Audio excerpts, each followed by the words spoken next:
Excuse me, this is Officer Mo Weekend from the Magic Highway Podcast, and you are driving entirely too fast. You're listening to the BS Podcast Network. Now blow on this.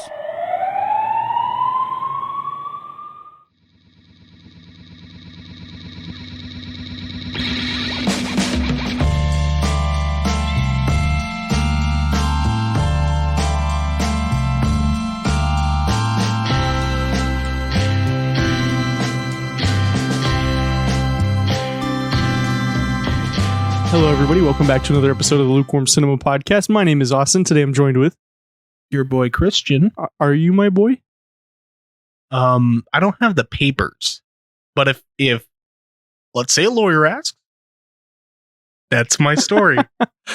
So George is not with us again because for the fourth time now he hates us. He doesn't hate us. He's actually in Mexico right now on vacation, and he just got engaged. So everybody who's listened to the show knows what that means, right? Bachelor party at Sizzlers. Yeah. The real men go to Sizzlers for bachelor parties. But Christian, what have you enough talking about George, what have you been up to this week or this past week that we've been gone? I've just been chillaxing and playing games and the like, but in terms of like topics of this podcast, I've been watching some shows. Shows are good. Shows are good. What have you been watching specifically? Okay, so first, me and some buddies, which actually this is kind of cool, and we should talk about this because now, as a quarantine, people are doing this. We watch shows together online. I remember we've done that. Your friends and I and my cousin and all of us have done that before. It's like big chill. There's some different services. I think Netflix put out their own recently. Uh-huh. And but what we were doing, we've used a couple different services like Cast, StreamMate, or not StreamMate, it was something else. But anyways, now we use this one called 27. Basically, somebody makes a lobby, and then everybody joins in, and you could pull up a video from any source. So Netflix, Amazon Video, YouTube, Hulu, what have you. And then you press play, and it's in sync. So rather than doing the caveman thing and saying like, oh, we're going to watch it together. I'm going to count down 3, 2, 1, which still works. But like if somebody has to get up and go to the bathroom, or like if somebody's internet shits out, it like throws everybody off. But anyways, we've been doing that. Well, and we'll chat in a party so we could all like react and discuss. It's super cool. But recently we watched Avatar: The Last Airbender. I've never watched it. It's a show that I knew of from a kid because I did watch Nickelodeon, but I only knew Avatar as like, I just knew the character. I'm like, he has wind powers and he has the arrow on his head and he's bald. Avatar. I remember when they were making the Avatar movie, like the James Cameron movie, I was like, wait a minute, that's not that bald kid. What is this? It's funny you say that because when we watched Avatar: The Last Airbender, my running joke was saying at random times in the show, when are the blue guys showing up? You just imagine like a major plot point happens and Christian's just sitting there just like, yeah, I know, this is when them blue guys come out. I'm telling you. I'm going to guess the end of the movie. It's all been a dream, like it's Silent Hill. It's all been a dream. Well, how are you liking it? We actually went through the whole show. In what, like 2 hours? It honestly, it was like a couple weeks, but the days that we actually watched, it might have been like 5 or 6 actual days of watching, like ranging from like 1 or 2 episodes to like a season in a day, in a sitting. Oh my God. But it's like a situation where like, if it's good and like we're down, like it's a fun thing to like waste a bunch of time. Well, what else are you going to do? Honestly. Exactly. What I can't say that. What inappropriate things am I going to do besides watch Avatar? I'm looking over at Christian's lawyer right now, and he's pulling his finger across his neck like, Christian, I'll kill you if you say that. He's sweating like a hooker in church. He knows that he's in deep water and I'm sinking the ship.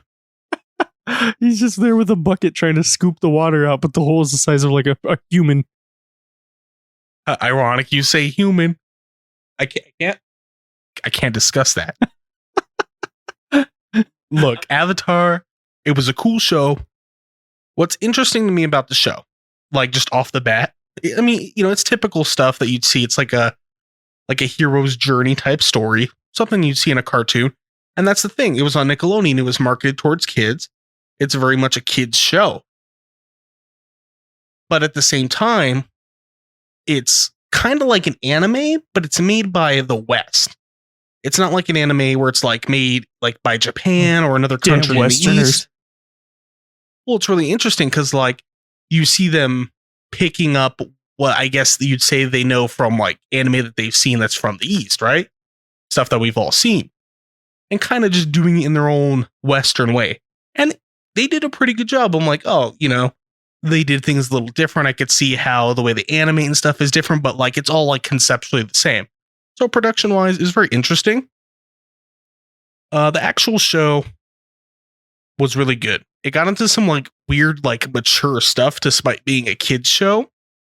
So like, for example, the world is at war and there's 4 nations and each of them, the premise of the show is that people have these powers called bending. Not everybody has them, but it's like the Judai. Sure. It's like split up into 4. There's a fire nation and they know fire bending. There's an air nation that knows air bending, although Aang, who is the avatar, he's the last one who knows it. Or he's the last airbender left because the fire nation, they're like the big bad. They wiped out all the air people. And like Aang was trapped in this like iceberg, let's say. This is like the SparkNotes version. He was in danger and he had to like freeze himself underwater to protect himself. His scat from Ice Age accidentally cracks open the iceberg, and that's how Aang is born. Squirrel. I know why 2020 is like this. It's true. It's just because of scat. I don't even know what he is. I guess he's just like a prehistoric squirrel. Yeah, just some sort of weird squirrel. Has an evolved past, chasing nuts beyond their worth. Squirrel. I was doing the J. Jonah Jameson one. Oh yeah, see, I like it. Squirrels. And you're off chasing squirrels? For anybody who doesn't know, you just gotta go watch Spider-Man YouTube. Yeah, poop. yeah. J.K. Simmons, J. Jonah Jameson, art. Very much so art. So anyhow, the thing is, Avatar, he's the big hero because he is the Avatar. Special thing about the Avatar is that he could bend all 4 elements. Everybody else can only do one, either fire, air, earth, or water. And each have their own weaknesses, like, anyhow. And he's the Avatar. He can do all of them, but he's got to learn them, and he gets reincarnated. It's like, I guess, let's say, based on like a Eastern religion, like with reincarnation. The Avatar like reincarnates, but this time he's like a kid at this point. So he's got to learn all of the elements and travel across the nation and like bring peace to the nation. Right? But what's interesting, there's like all this weird mature stuff that happens. They get to this city, the Earth City of Ba Sing Se, right? And like it's pretty lighthearted, it's pretty kiddish. It's, all shows that are cartoons at least start out very like cartoonish. You know what I mean? It's like, oh haha. Yeah, like Goblin Slayer. Sure. My lawyer says I can't talk about the subject matter of that one. They get to this city and it turns out there's like a Gestapo style secret police that's like taking people off the street, hypnotizing them, and like working in the shadows like as a corrupt government. And the city doesn't know that there's a war because they have their like propaganda machine. So like, so it's North Korea. I'm not saying it's North Korea. Your lawyer's looking over right now like, I swear to God, Christian, you see something else again. Hey, you can't take on double cases for me and Kimmy Jong-un. Kimmy, is that what you're calling him? Kimmy Jong-un? That's what the people in our profession call him because we know him so well. What is your profession? My lawyer says no. So, relating it back to more traditional anime style shows, how does it stack up? Because I know I've watched several, but you've watched way more than I have. It was really good. It had a satisfying arc and it had a satisfying ending. And all the characters had good arcs, which is really important. Like, there has to be an overarching story. Like, okay, Avatar, he has to learn the elements from mentors, then beat the Fire Lord. He's like the he leads the Fire Nation. The Fire Nation's like the Nazis, let's say. They're the jerks. They're like, we're going to conquer everything.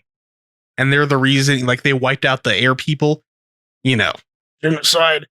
But what's interesting, this is a Nickelodeon show, bro. And it has these mature themes. So, like, a lot of people watched this show growing up and, like, saw these very mature things going on. They even have, like, a kind of a weird, like, coming of age, like, romance story kind of intertwined with it. But even though it's like a cart, it's like, yeah, Aang in that little, like, cloud thing that they ride fall in love. Appa. Oh my god. It's okay, so Or is that Rule 34? look up Rule 30. That's sick. They're kids. Look it up anyways. I'm not gonna look that up. So, okay, what's cool about the show is they try to make the world all mystical and stuff. So all the animals are like animals, but there's a twist. So it's like He's also a human. there's like turtle ducks. So it's like a duck, but with a turtle shell. Or like Appa is a flying bison, a giant bison, but with 6 legs, and it can fly, and it has horns on it. But why? Did they ever stop to think if they should, not if they could? I think they wanted to get like an Eastern, like a mysticism thing. So they're like, no real animals, only like almost real animals. They just went to like a 3rd grade class and be like, if you could make an animal cool, what would you do? Yeah, and it's done well. Then there's Appa, who's a flying bison and giant, and they just ride across him through the nations. That's basically how they get around. That's like their fast travel. Their fast travel. Does he ever get shot out of the sky by anti-artillery? They try, dude. The Fire Nation slings rocks at him every time, flaming rocks, and he just has to like, like Han Solo going through the asteroid field. I like those odds. One of the kids forgets to hold on. He just falls off. See, it's funny because at one point he lost his saddle, so they had to just like grab onto the hair so they wouldn't fall off as they escape. And one of them's like, "Oh my god, I'm gonna die." And then there's Momo, which is man, I don't want to describe it wrong. It's like a monkey bat. Okay. If somebody who watches the show heard that, they probably say that's wrong, and there's a better way to call it. It's no, he's a bat monkey. Semantics. Anyways, it's a funny show. Like, all the characters are like, you don't expect a kid show to like have like good humor, but like it's a pretty funny show. Like one time, Aang, who's he's the Avatar, he's traveling with Katara and Sokka. They're from the Southern Water Tribe, and they're part of the like the Water Nation, right? And they're like, okay, we'll help you bring peace to the world. At one point, Aang goes missing for like a day, and Sokka, he's like a smartass. He's like, oh my god, I knew this would happen. Appa ate Aang. Appa's the giant flying bison. And it was just the show has a stupid humor to it. It was legitimately entertaining. Christian is secretly 13 too. Yeah, I'm secretly 9. I don't know if you can say that. Yeah, I might send the wrong message. No, your lawyer's looking at you again. You gotta quit saying you're 9, dude. I can't represent you if you're a minor. So, good show, funny, doesn't mature themes well. As an anime, it was good. The end of the arc was hella satisfying. The character arcs were satisfying. Nice. Have you been watching anything, or do you have any thoughts about that? I have no thoughts about it because I've never really watched. I've seen like an episode here or there, but I never. Opinion. You don't even have to consume. You just need to shit out the most vile thing you could think of. Go. This isn't 4chan. This is the Lukewarm 4chan Cinema sounds kind of like podcast. fortune. And to the untrained mind, the Neanderthal brain like me, maybe that means good somehow. Oh, fortune. Good show. I liked it. For me, I only watch what my son watches. So I'm either working or with him.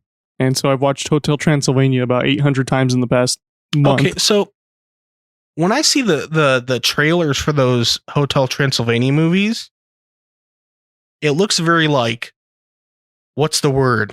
Like ADHD. Like jumping around and dancing and look at me. I don't know what the plot for this even is.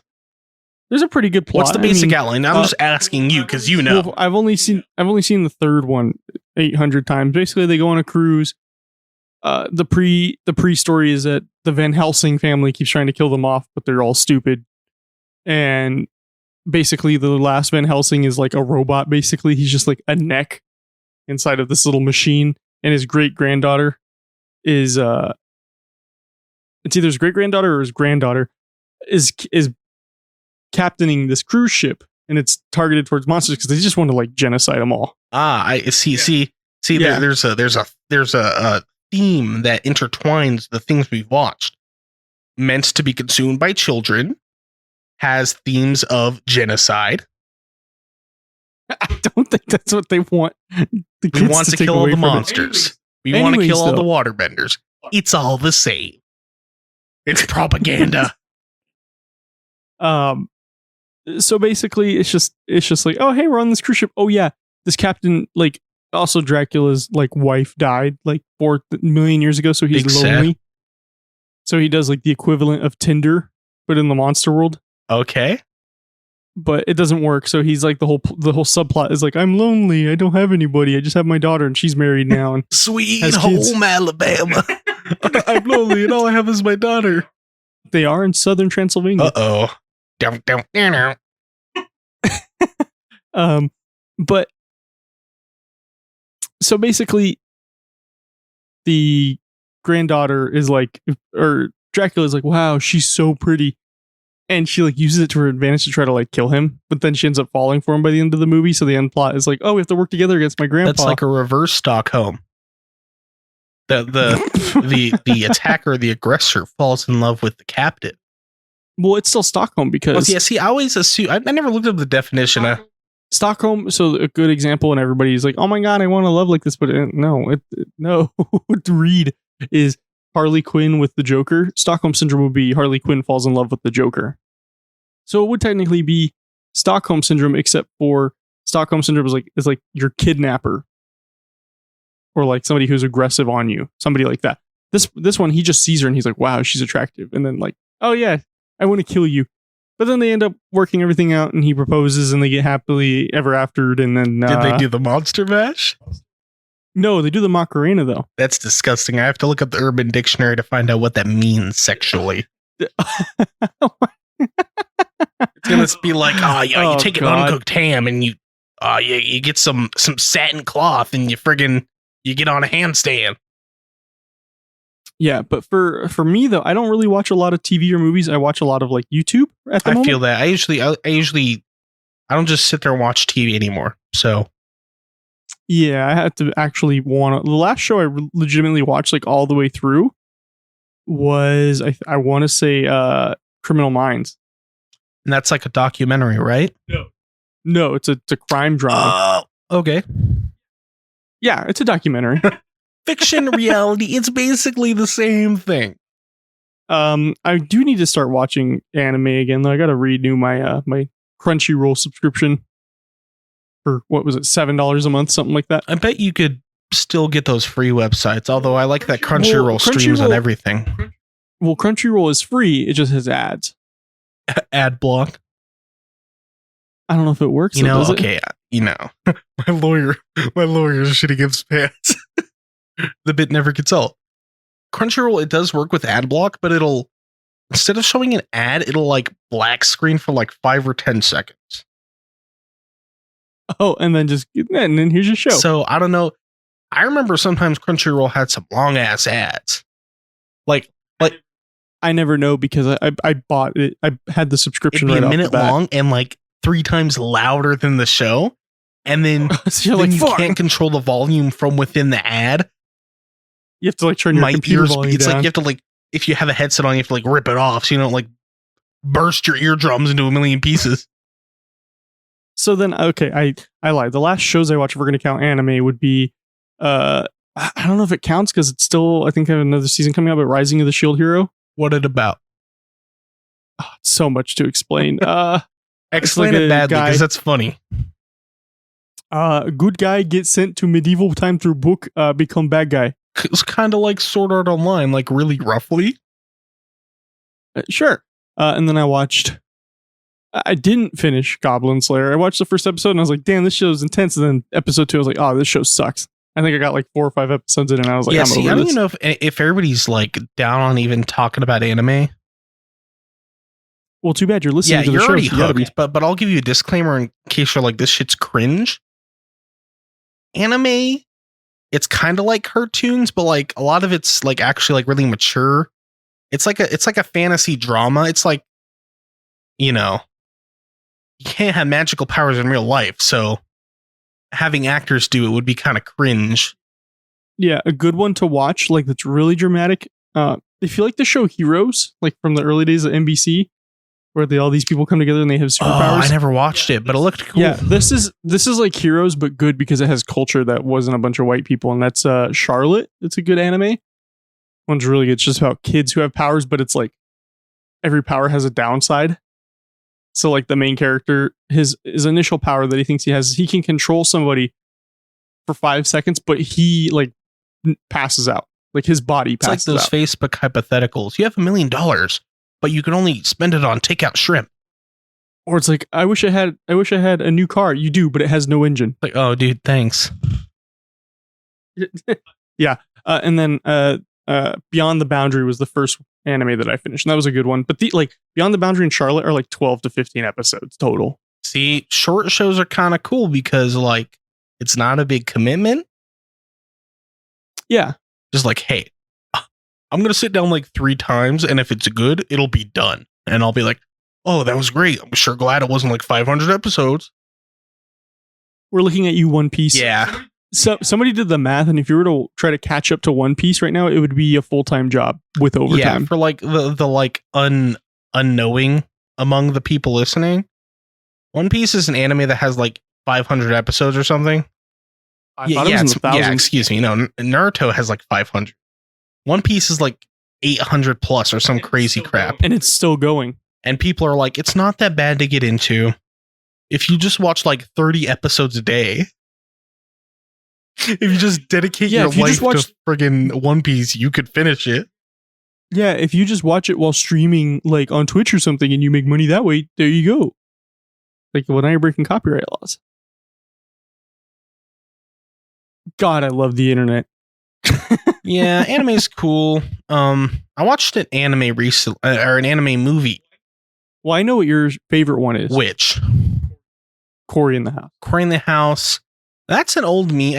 I feel like anime watchers get really mad at the memes, like, oh, Yeah. Cory in the House is an anime. Oh, that's hilarious. I've heard that before. But if they get mad, it's pretty funny still.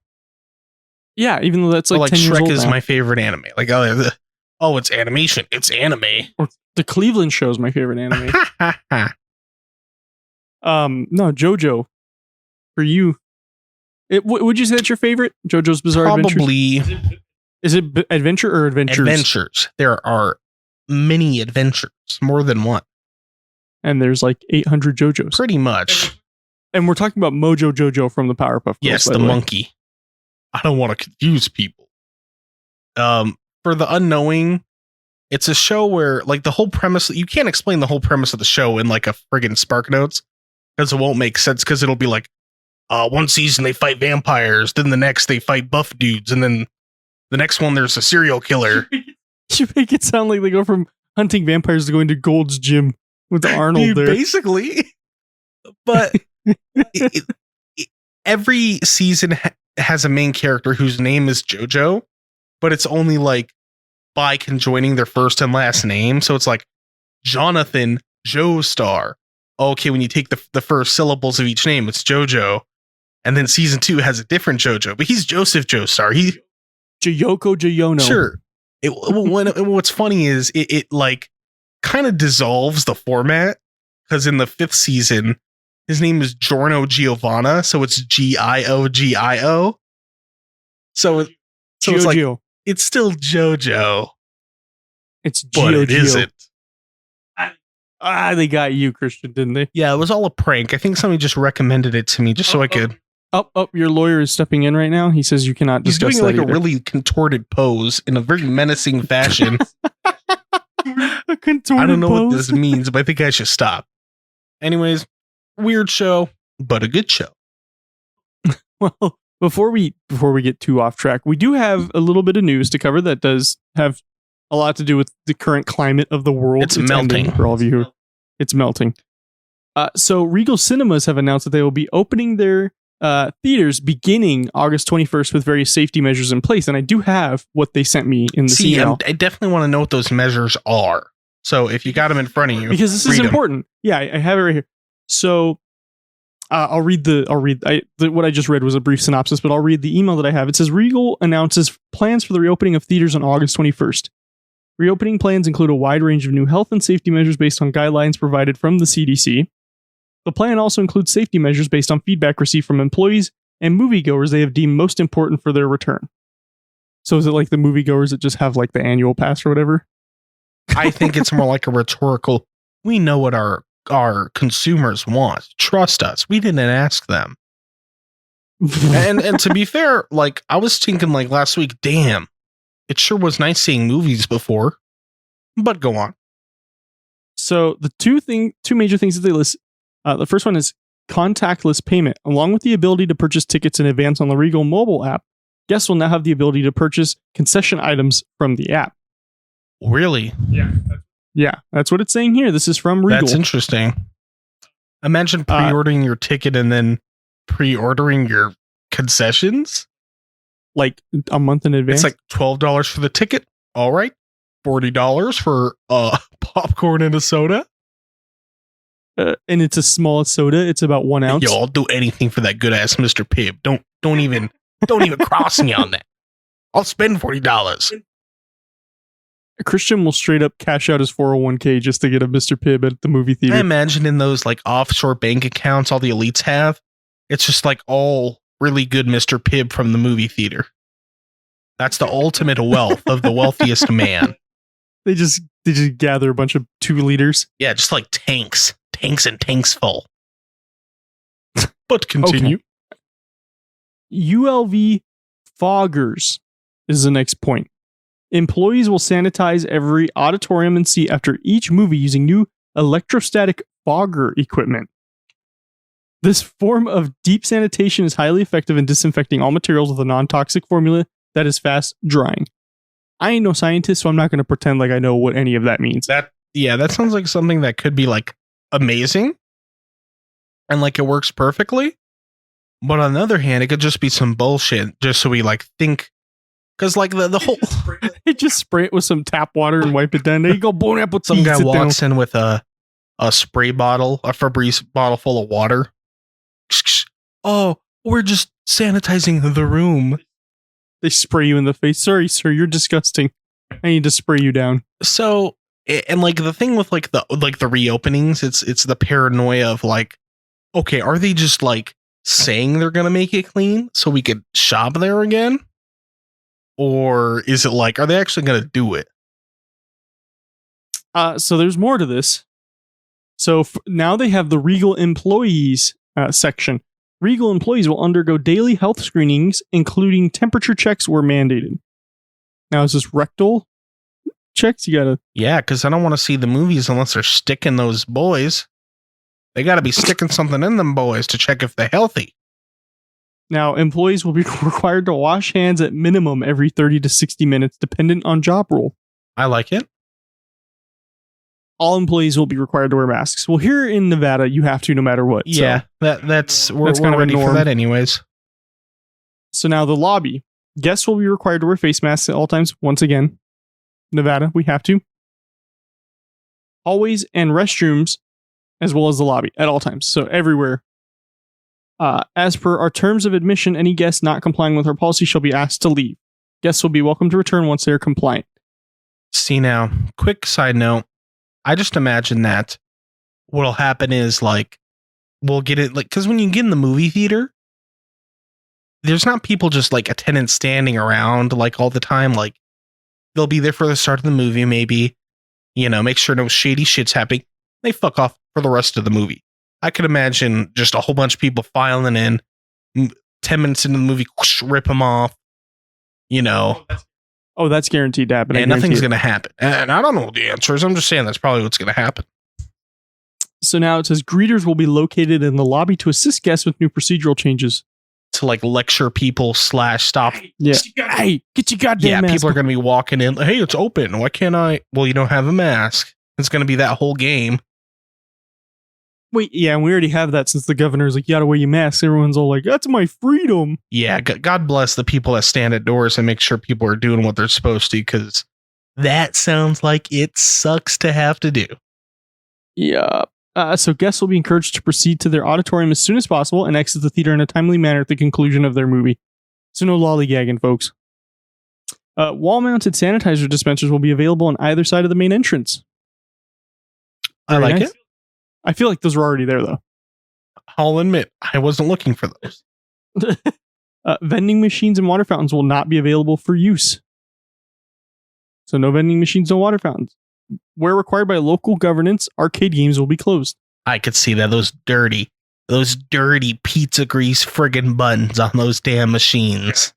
Goddamn, Dance Dance Revolution is like a slippery slope now. Yo, which kid had grease on their shoes? Because I'm slipping playing Dance Dance Revolution. I'm trying to top my high score. So now, for you, Christian, the concession stand. Every other register will be closed to maintain social distancing.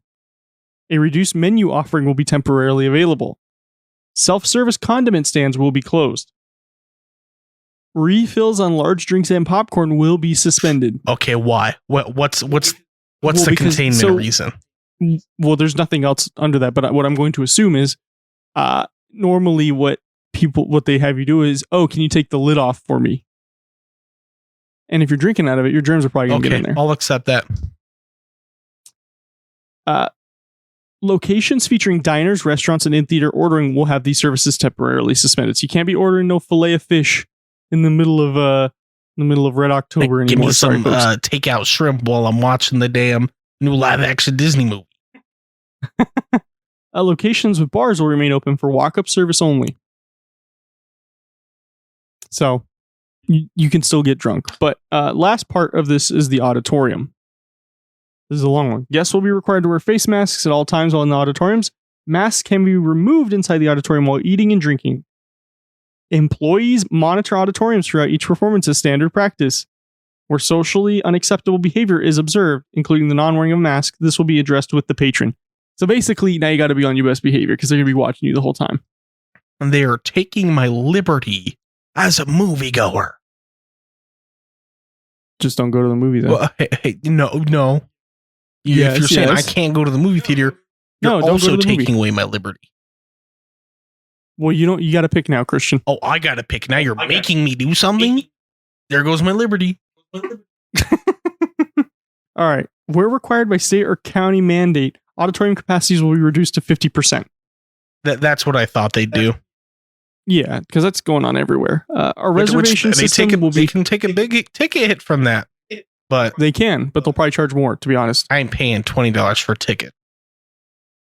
But $40 for Mr. Pig? Friggin' Luke Skywalker better jump out of the screen and do a damn hello, my baby. You know, if I'm going to be overpaying for these tickets. I better be squirted with that green milk, goddammit. 3D 4D up in here, real life. So a reservation system will maintain 2 empty seats between groups, 1 seat at recliner locations to maintain proper social distancing throughout the movie. At theaters where performances are non-reserved, you will be requested to leave 2 seats between groups. Group sizes will only be limited where required by a state or county mandate. And then it says in a little italicized text, it says Regal continues to work closely with the relevant authorities and safety measures that will be constantly monitored and adjusted according to the requirements. Thoughts and opinions? You know, there was a big conversation with when the movie theater started closing down. I totally understood. I mean, at least here in Nevada, everything was closed, and we're in Vegas. We're a very tourist, hospitality centered economy. So obviously, we took a huge hit, but everything here is closed. So, I mean, Am I going to be rushing back to see movies? Probably not. I'll probably just stick to watching them at home. I only see movies. It has to be like a movie that really sticks out for me to really go be like, oh, I'm gonna see it in the movie. I look forward to them opening. I just remember the whole thing with AMC getting mad at what production company was it? Or was it somebody was mad at AMC? It had to do with the closures, I think. Oh, I don't know. Anyways, the overarching point is that people were like, will movie theaters go away? Will this be enough of a hit to make them efferoni? Yeah, and that's the thing is like, oh, what are we gonna do? Like, look at what was it that boomers were complaining about? Applebee's.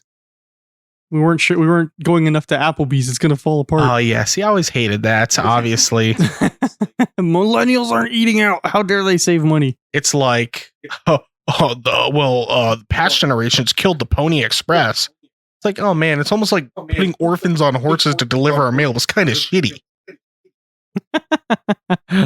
How dare we read and figure out how to be better in this world than just, oh, we gotta do stuff that's bad for the environment.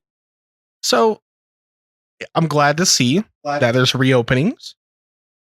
I don't know what's coming out though, to be quite honest. I haven't been seeing ads for movies or nothing. What was it? The new movie that Christopher Nolan just did that like he got barred from? No clue. I couldn't tell you. Man, I'm gonna blank on it and everyone's gonna yell at me, how dare you? But it has Robert Pattinson in it. It's like a weird like time manipulation like action movie. Looks super good. Like I said, I don't watch TV. If it wasn't on a Facebook ad or YouTube ad, I didn't see it. I saw it when I went to go see Onward in theaters. I saw it in the previews. How much of a minute ago was that? It was the beginning of this year. Okay, so a couple months. Yeah, it was all in the news, and I can't believe I forgot the name. I'm going to make it a point to talk about it next episode now, just to 8 Mile myself. Part 2. Yes, the 8 Mile Part 80th 2. mile. 8 Mile Part 2 featuring the Green Mile. Boom. Well, let us know what you think. Of course, we'll tell you at the end of the episode how to get a hold of us. Let us know what you think. And so that segues us perfectly into our next point. We actually have a listener email we were going to read pertaining to our previous episode that Christian led that was very great about media and VHS and DVD. Oh, yeah. It pertains to that stuff? Yeah. This is I want so to we have hear an the email. thoughts. We talked about some interesting shit. And this one is I read briefly. I'm going to save most of it for this episode. I just read briefly just to see what we were talking about. But we have an email from Mr. Lee Lostavica from the Magic Our Way podcast. So it's always great talking to him. So let's see what he has to say. So he starts off with, so in case it needs to be said, I'm old. Nobody's saying that, Lee. I don't know why you're profiling yourself right now. I'll take the precedent in confidence. Maybe it's a plot point down the road. Well, it is. It explains like how he knows all this. So he goes, Austin's dad was born in 69, which is true. And then he says, I was born in 71. But I wanted to take a minute to insert some extra info to your latest show. So he wrote this a little bit ago about episode, what was it? 007? Yeah, because this is episode 9 right now. I don't know numbers. I know they're like numbers. They're like letters, but they represent something different. School was hard. Read the email. So he says, 2 things that stood out right away. Number 1, you guys probably don't know about Laserdiscs. Before VHS, you could watch movies on a Laserdisc format. Think of something the size of a vinyl album that had a movie on it. This was also one of the first ways you could view movies at home. The interesting thing is that it wasn't like a record you would take out of the case and place it on a player. The disc itself was enclosed in a plastic case so that you never touched the actual movie. You would insert this large piece of plastic into the player, which would remove the disc wall inside of the player and play the movie. You could rent these discs as well. I don't know how much the players cost, but my aunt had one. She was a huge movie/music buff who took me to see several movies as a kid. All I can think about when hearing that is like, damn, Redbox cameras are out of business now. Yeah. Which is really funny. It's funny how they get away with it too. Like they just take a paper copy of the disc and put it in instead of the I never disc. knew what the method was. All I knew was my cousin was getting free video games because a family friend was doing some sort of hack on the Redboxes. I'm like, oh, that's so cool. well, what people will do is they'll rent a Redbox movie for like a day. So they'll get it for super cheap. They'll keep the game disc or the movie disc, and then they'll take they'll find a photo of the disc online, and then they'll just put that on a piece of paper and cut it out in the shape of a disc and put it in there. And Redbox goes, "Yep, that's a disc." Dastardly. That's all I can think about, because this is obviously very well protected and interesting enough. I watched a very interesting video about Laserdiscs recently. And what I believe you're describing here is what I knew from this video, of course. Like, I'm not like, I used Laserdisc. I watched a damn video, okay? I'm a millennial. Yeah, we're in our 20s. We don't know what Laserdisc is. It was called Selectivision. And RCA wanted to... Now other companies made their own Laserdiscs. RCA had something called Selectivision.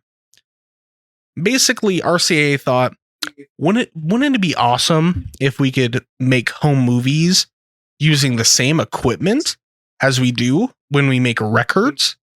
Wouldn't that be so cost efficient if we can make the machines and press the movies? It wasn't that simple, of course, because they thought of this like before the 70s. They were thinking about this eons ago, but they couldn't do it. And RCA Labs, they said, how are we going to, get our footing as a company, RCA? We're going to have these awesome patents, and everybody's going to want to give us royalties for using our technology. We're going to do this Laserdisc thing. It was like a bumpy road, and there was like a struggle with different leaders of the company and economic turmoil, all this crap. They finally get their machine out, and they call it Selectivision, which I hope I'm correct about. I'm not thinking of another brand. But what was interesting is that they realized that you cannot handle the actual disc itself, which is like the size of a vinyl record. It's like a CD that's the size of a record. That's not actually what it was, but that's what it looked like for you youngins. What's a DVD? You guys didn't have Netflix growing up? So, and what's interesting was that, you would take the sleeve, which was like a type of plastic, and you'd feed it with the disc in it into the machine, and it would automatically take it out and play it. And then when you're done, it would put it back in, and you just take the sleeve out. You only handle the sleeve. It was like a commercial failure, because by the time they put it out, VHS started to be a thing. So it was like the most untimely move, and like it was like the nail in the RCA like grave, the nail in the coffin, essentially. Science with Chris. Science. Well, let's continue on Lee's email here. So he says, number 2. At the same time VHS was hitting the market, there was also an option called Betamax. It was the exact same technology as VHS, but smaller cassettes. Larger than a music cassette, but smaller than VHS. These two concepts battled it out, and obviously VHS won. That is mostly due to the porn industry. Oh. Once the porn industry started releasing movies on VHS, that was the nail in the coffin for Betamax. Something very interesting about not only this industry, but almost all entertainment consumer technology is it got developed from one of two things: the military or porn. It was either they built it for war or somebody wanted to watch porn. Somebody's parents wanted to have a CPR doll. CPR doll, quote unquote. What's interesting about VHS versus Betamax, which I watched a video from the same guy. It's called Technology Communications. He just talks about this shit, and it's super interesting. It's like, what was the it's channel called again? Technology Communications. Is it a guy? It's like a guy. He usually has kind of like a dapper suit on, kind of like a slick back, kind of curly black hair. Yeah, that's the one I got. The he's the one who, not like he personally told me. He's the one who told me about the PlayStation 1 discs. Wobble. The wobble, not the color. If you're interested in different types of like cool older technologies. He even talks about sprinkler heads too. I watched a video where he just talks about how thermometers work, and I'm like, that shit's fascinating, yo. Bro, how do I do that? Well, let's go ahead and continue on. So he goes, now, speaking of porn, you used to be able to rent porn at your local video store.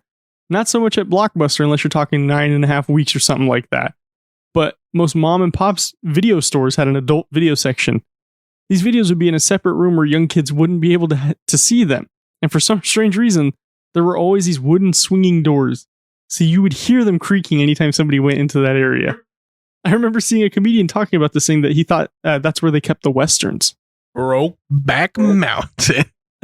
Could you imagine, like, you're some dude, you're just trying to, like, you're like, I want to watch this for whatever reason. We don't judge here on the Lukewarm Cinema podcast. Yes, we do. But you're going in there and you just hear like, like, fuck, now everybody knows that I just went in there. Yeah, it's like opening the cake out of the like loud plastic case at 3 a.m. It just sounds like gunfire. Your grandfather served in Vietnam's freaking out in his bedroom. It's like, oh, somebody's opening the cum door in the video shop. So he says, final thought. I would guess most people wouldn't think twice about it, but used to have to wait to see certain movies. Wizard of Oz is a good example. If you wanted to watch Wizard of Oz, it came on TV on Halloween. Since there's no other way to see it, you would have to wait until Halloween to see it. And if you missed it, you had to wait another year. He says, thanks for the entertainment on my road trip this week. Keep up the great work. Well, firstly, thank you for writing in. We appreciate you listening, and we appreciate you voicing your opinion on here. For everybody else that is listening, if you have anything you would like to point out and be like, Christian, Avatar: The Last Airbender sucks. Here's why. And you write a thesis, we'll read it. Yeah, and then I'll hire somebody from like the Fiverr. deep web or Fiverr. Yeah, let's call it Fiverr because my lawyer has this look. I'll hire somebody. He'll find your address, and because you disagreed with me, hell will descend upon you. And by that, I just mean I'm gonna think about it in the shower and be kind of sad. Going on to Lee about the Halloween time, I remember even kind of now, it's almost like a Christmas tradition for my family that the Christmas Story comes on, but it's only like Christmas Eve and Christmas Day.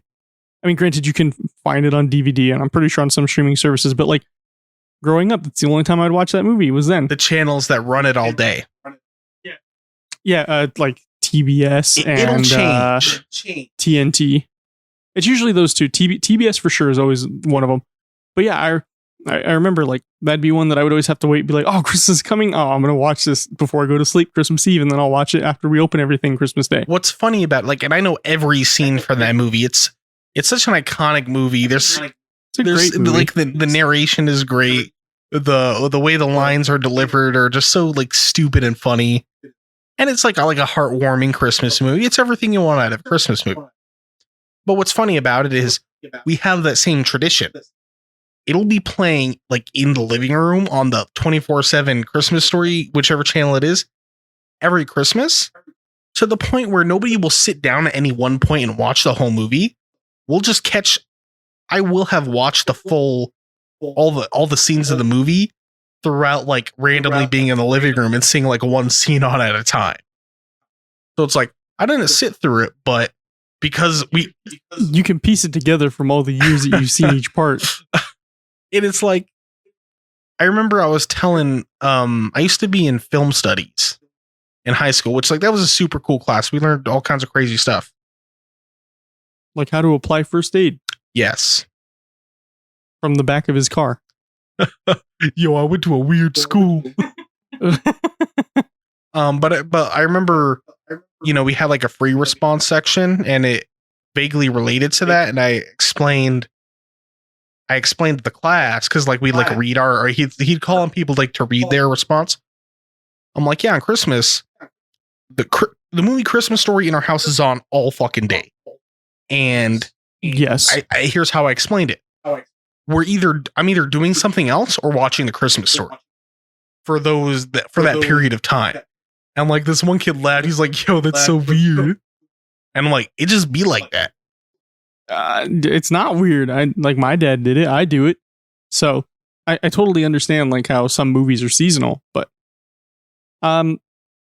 porn though, that's crazy that like porn is like what skyrocketed VHS. Yeah. And from the beta versus VHS thing, another thing that I knew about it was that okay, the Betamax tapes, they were a little bit smaller, right? Than VHS was. VHS held a little bit more. So what happened was, now, but before there was home movies, like oh, I can go buy Star Wars: A New Hope on this thing. Before that, people were using tapes to record TV shows, and like they'd have to like program it to record at certain times a day. And the thing is, you couldn't, if I'm not mistaken, you couldn't hold a whole like 2-hour long football game on a beta tape, but on a VHS tape you could.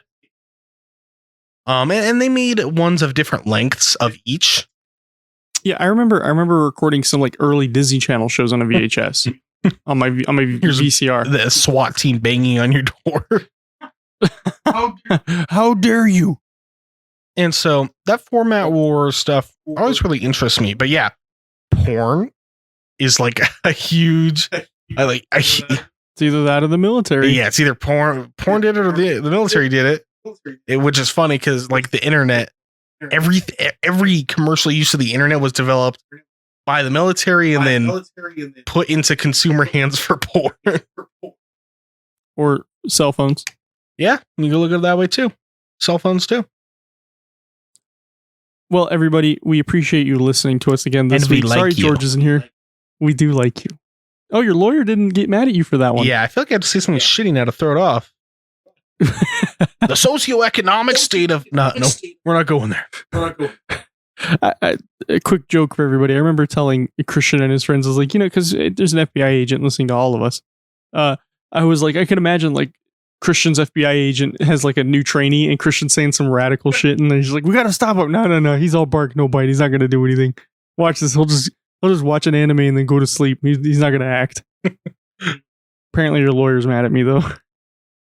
I think my lawyer's with the deep state. He lives under the ground with the lizards. He's seen the next 5 Star Wars sequels. He says they're not good. As you heard from his lawyer, don't watch the new Star Wars movies. I'm just kidding. Please do watch the new Star Wars movies. But if you would like to get in touch with us, you can get a hold of us at Lukewarm Cinema Podcast at gmail.com. We are on Facebook, Twitter, and Instagram under the Lukewarm Cinema Podcast. We're also on YouTube where we will be uploading clips and stuff of that sort. Also, we do have shirts for sale. Please buy them. Christian's starving. He doesn't eat anymore. His lawyer fees are killing him. He can't afford to do this anymore. So that link will be in the show notes as well. And from all of us here at the Lukewarm Cinema Podcast, we'll see you all next week.